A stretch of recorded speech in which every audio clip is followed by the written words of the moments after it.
Bom dia, gente. Antes da gente começar, só preciso dar alguns recadinhos que eu acho que vocês já devem ter ouvido, mas é bom relembrar, né? Então, a primeira coisa é que vocês não estão de férias, eu muito menos, né?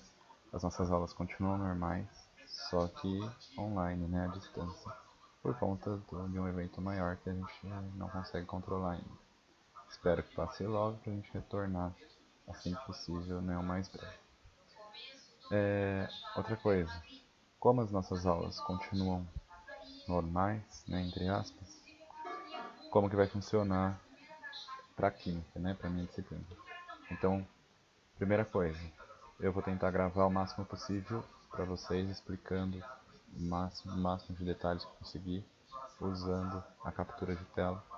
Vou postar tudo no Qmágico para vocês, e vocês vão poder tirar as dúvidas via ClassApp, tá? Então, nosso meio de comunicação vai ser o ClassApp. Vocês vão poder mandar as dúvidas, eu vou sempre que possível avisar vocês e os pais de vocês que eu postei alguma coisa, seja um vídeo, seja uma lista de exercícios, alguma coisa assim, eu vou sempre enviar por lá e vocês também. Em que momento vocês vão poder tirar as dúvidas? Principalmente no momento de aula, tá? Como é para as 3 turmas esse conteúdo, não vai ser no momento da nossa aula especificamente de cada turma, mas durante as manhãs que eu estou disponível no colégio, tá? Então, vocês vão poder mandar de manhã, não mandem à noite, nem muito no final da tarde, que eu não vou responder, ou então vou responder só no dia seguinte, tá? Acho que é isso. Vamos começar então a nossa aula. Tá bom. Já vou avisar, né, que pro segundo ano B eu já dei essa aula na segunda-feira, né, nessa segunda-feira. Para as outras turmas não. Mas, nem por isso, segundo ano B não vai ter que ouvir, né? Muito pelo contrário, é sempre bom reforçar. Tanto é que na segunda-feira eu dei uma leve passada por cima desse conteúdo. Então é bom vocês assistirem de novo, porque eu acrescentei mais coisas na aula. E outra coisa importante que eu esqueci de falar é que eu sempre vou disponibilizar essa página aqui que eu estou me baseando para mostrar as aulas. E é muito bom que vocês copiem isso no caderno, para vocês terem isso registrado, porque possivelmente eu vou querer olhar o caderno de vocês para dar nota de instrumentos. E se tiver algum conteúdo faltando, vocês vão perder nota por causa disso. Então estejam sempre com o caderno em dia. E aí sempre que eu postar uma aula, eu vou disponibilizar esse arquivo que eu estou usando juntamente com a aula em vídeo, tá bom? Outra coisa também, aqui em casa eu moro com os meus avós, então às vezes sai alguma conversa de fundo ou na televisão, e eu tenho que gravar na sala porque no meu quarto não tem internet. Então às vezes sai esse barulho, algum barulho de fundo. Então já peço desculpas antecipadamente aí. Então agora sim, voltando para a matéria, a gente terminou o primeiro capítulo do livro, né? A última matéria foi titulação, ácido base. Agora estamos migrando para o segundo capítulo do livro. Esse capítulo é um pouco mais teórico, né? É um pouco chatinho ainda, mas é importante, tá? E a notícia boa é que ele é bem curtinho, então eu consigo dar ele bem rápido para vocês. Esse capítulo trata-se de propriedades coligativas, né? E antes da gente falar das propriedades em si, a gente precisa definir alguns conceitos, como diagrama de fase, pressão de vapor, ponto de ebulição, volatilidade, para poder entrar nas 4 propriedades coligativas em si, tá bom? Então a primeira coisa importante, né, para a gente é o nosso diagrama de fases, né, que tem esse formato, tá? O que é um diagrama de fases? É um diagrama que mostra os 3 estados físicos da matéria, tá? Deixa eu só anotar aqui. Aqui. Então, eu tenho essas 3 regiões, né? Essa em verde aqui, a gente vai ter o estado sólido. Essa em azul, a gente vai ter o estado líquido. E essa amarela aí, laranja, não sei, a gente vai ter o estado de vapor, tá certo? Todo diagrama de fase vai ter mais ou menos esse formato aqui. Esse diagrama é o da água, tá? Eu escolhi o da água, né? Essa foto é do livro de vocês, eu peguei de lá para poder explicar melhor, e porque ele está bem completo, tá? Da água, então, por exemplo, vai ter esse formato, né? Que a gente tem essas três linhas aqui, tá? E tudo que tiver dessas duas linhas roxas aqui para a esquerda vai estar no estado sólido, aqui na região no estado azul no estado líquido, e tudo isso aqui no estado de vapor, tá certo? Os eixos são de pressão e temperatura, né? A gente pode relembrar vocês, por exemplo, que a gente sempre costuma falar: a água ferve a 100 graus Celsius, a água congela a 0 graus Celsius, né? Mas dificilmente a gente fala: a água ferve a 100 graus Celsius quando está pura e quando está a 1 atm de pressão. Precisa falar isso, tá? Por quê? 100 graus Celsius é muito relativo. A gente pode mudar a pressão também, né? E a pressão é muito importante, justamente para falar de pressão de vapor mais para frente. Então, sempre que a gente for falar de uma temperatura de ebulição, a gente tem que falar não só temperatura, mas da pressão também, tá? É importante. Então, nesse diagrama aqui a gente tem essas três regiões bem definidas, no caso da água, mas poderia ser para qualquer substância, tá? E a gente tem também, nessa divisão de uma linha para outra, a mudança de um estado físico para o outro. Então, por exemplo, do sólido para o líquido, né? Ou seja, essa linha aqui, né? Do sólido para o líquido, a gente tem a fusão, né? Então, quando uma substância passa do sólido para o líquido, a gente tem a fusão dela, né? Eu vou usar uma outra ferramenta melhor. Aqui, a sétima. Então, do sólido para o líquido, a fusão, né? Do líquido para o sólido, a solidificação, certo? Agora, e quando a gente está em cima dessa linha aqui, ó? Em cima dessa linha, a gente vai ter em qualquer ponto dessa linha, você pega um ponto aqui, por exemplo, essa substância vai estar ao mesmo tempo no estado sólido e no estado líquido. Mas é possível isso? Sim, tá?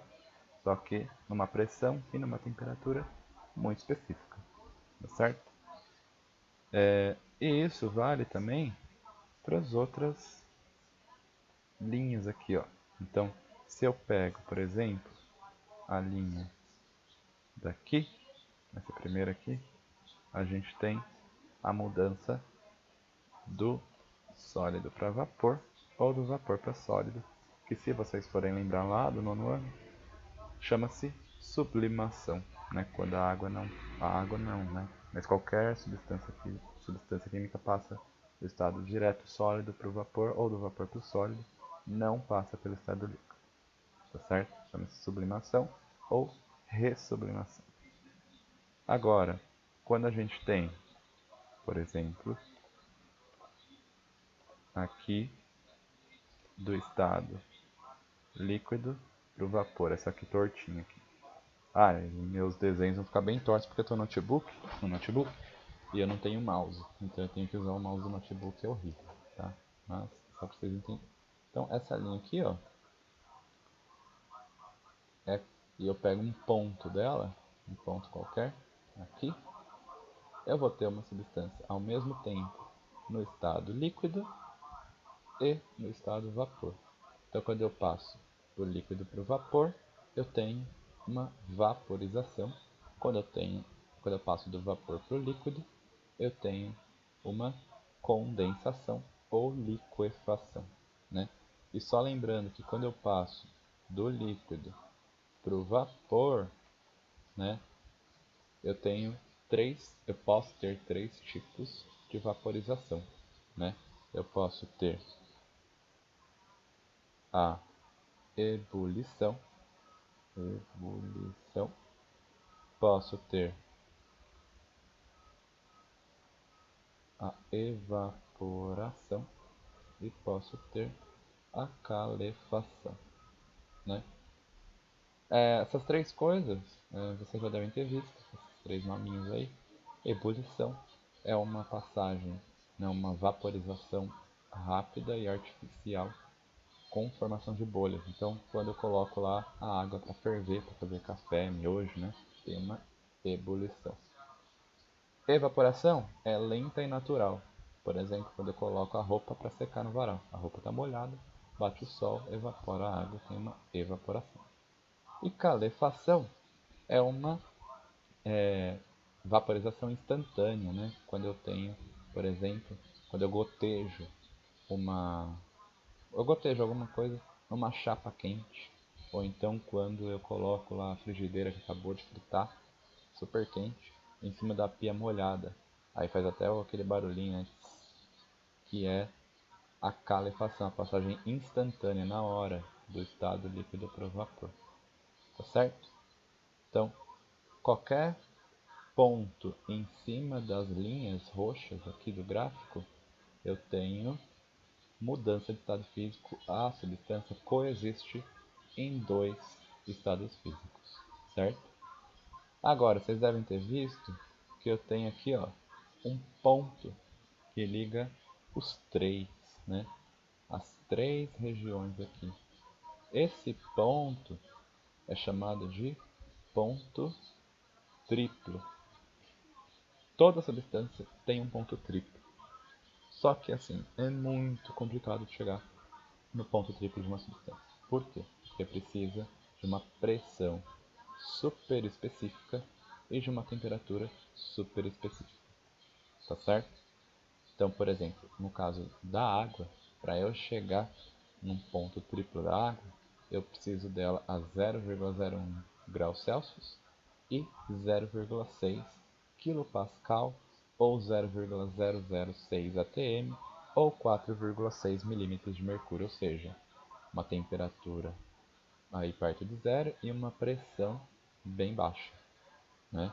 Porque a gente sabe que a pressão ambiente está aqui, no 1 atm ou 760 milímetros, mm é milímetros, e Hg é mercúrio, né? O segundo ano B me falou que vocês nunca tinham visto essa unidade de pressão, mas é bom vocês terem esse contato com essa unidade que é bastante comum em química, tá?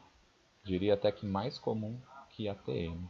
Então, milímetros de mercúrio, mm de Hg. Então vocês têm que saber, por exemplo, que um atm é a mesma coisa que 760 mm de Hg, milímetros de mercúrio. É a nossa pressão ambiente, tá certo? Importante. Ok? Então, esse ponto triplo, ele vai estar, vai ser um ponto em que coexistem, na verdade, os três estados físicos aqui. No caso da água, mas poderia ser para qualquer substância, né? E só para vocês visualizarem como que seria um ponto triplo, né? Como que é possível ter uma substância nos três estados físicos ao mesmo tempo? Eu separei um vídeo aqui, né? Onde eu tenho o ciclo hexano no seu ponto triplo, que funciona a mesma coisa com o da água, mas eu achei esse vídeo mais bonitinho, então eu vou passar ele só para vocês terem uma ideia. Depois eu deixo ele disponibilizado lá no arquivo também, tá certo? Então, a gente tem aqui, é claro, isso é super controlado, numa pressão reduzida, tá? Super controlado isso aqui, para poder acontecer. Então, agora passa para o estado sólido, né? Vão começar a surgir bolhas.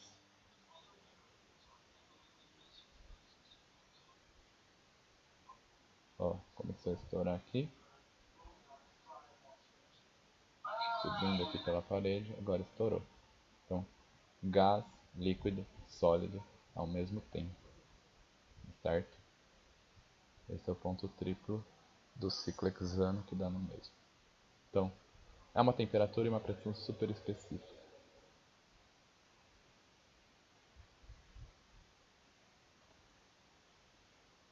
Ok, gente? Então, Esse é o ponto triplo. Eu deixei aqui o link do vídeo e depois vocês podem acessar. Tá certo? Então, na próxima aula eu continuo falando alguns conceitos importantes, a gente faz exercício, para aí sim a gente poder adentrar nas propriedades coligativas em si. Então, até a próxima.